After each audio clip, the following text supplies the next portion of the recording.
Tatlo oh. Pag wala kang natakma sa tatlo rin, ewan ko lang sa iyo.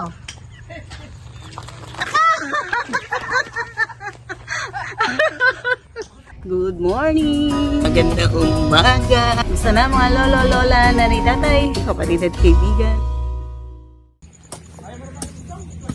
So, good morning. Dito na naman kami sa Lola Miray's Flower Garden. Mag-aayos tayo ng halaman. Hindi na natin inabutan sa sikat ng araw. Bukas! Bahay. O, ayan o, si Sanse. Ayusin na namin yung aming garden. Ayos na ayos. Nung nandun ako sa amin eh, pag nakikita ko nag-video sini, sabi ko, gusto ko na umuwi at maayos yung garden. So, ayusin natin yan. Pag naayos ito talaga eh, ang ganda na nito.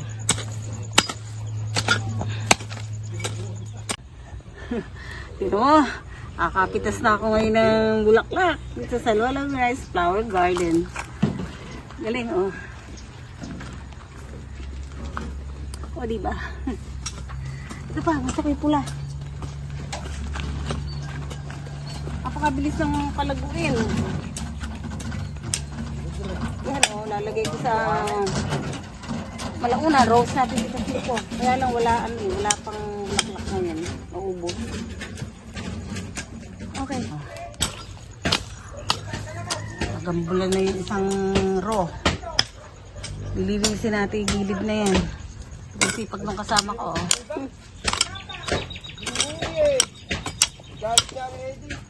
So, para maayos natin yung as usual, we will sacrifice the plants that are here. Tanggalin na lang yung mga iyan. Yung luya siguro, itira. Kasi itong luya mukhang healthy. Ito pa pala yung saresa, oh. Papapanggal natin kay Bigong at Matahilera. Oo, lilipat. Ito, isa, dalawa, tatlo. Tatlong puno. Mailipat. So yung gabi, titingnan natin kung may laman na para matanggal na. Apat pala, Sanse, ang dami pala. Ayan o. Papagawa tayo ng patungan ng mga punla. So this time siguro, bago tayo umalis, maasikaso na yun. Tinanim natin noon, binubunot na ni Sanse. May bunga o wala kasi kailangan i-clear na natin tong greenhouse para makapagpunla tayo, makapagtanim ng maayos. Unti-unti nang natutupad ang pangarap ni Lola Miray. Yan o. Kailangan kasi na ang ganda o.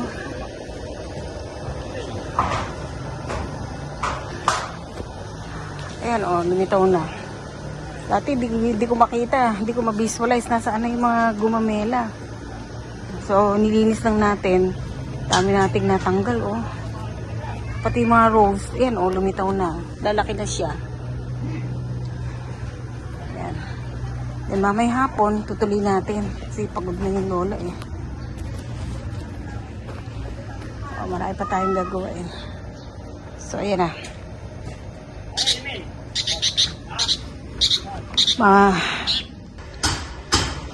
Ayan ang ating flower garden. Yung ating gumamela. Katanglad. Tinanggalan natin ng sinacrifice natin yung iba. So, yung gumamela ay lumitaw na ngayon, oh.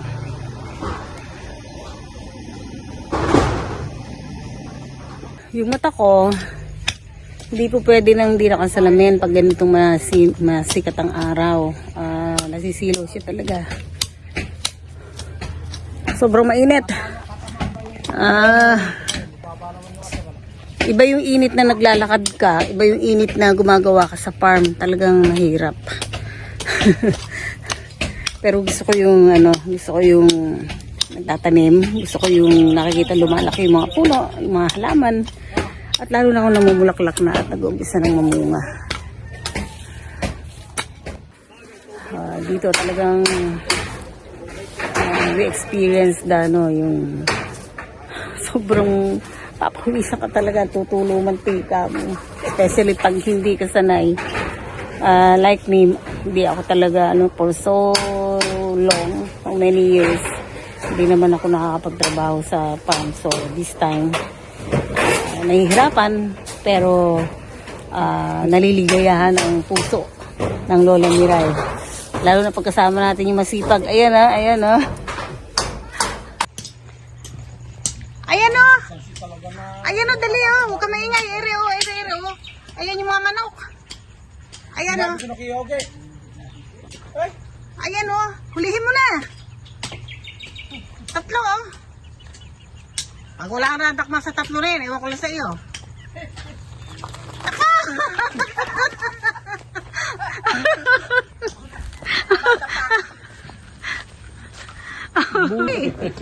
Yan yung mga gustong mabidyohan, eri na. Oo. Ito gusto na sa mo video eh. Almusal daw sa farm. Wala naman kinain kundi, ano ba yan? Itlog. Itlog. Punto, kakain ko si Sako. Demo. Ayun. Ayan ayan. Pil na pil, di pa isa pil na pil. Buhay sa farm mo. Yan, ready na. Sabi ko nga, pinitas na namin the other day. So ito yung natitirang malaki. Yung iba, maliliit na. So, yun ng mga June or July also. So, pag uwi natin ng July, Sanse ha? Para na tayo mapipitas. O, ito pa. Ayan. 1, 2, 3.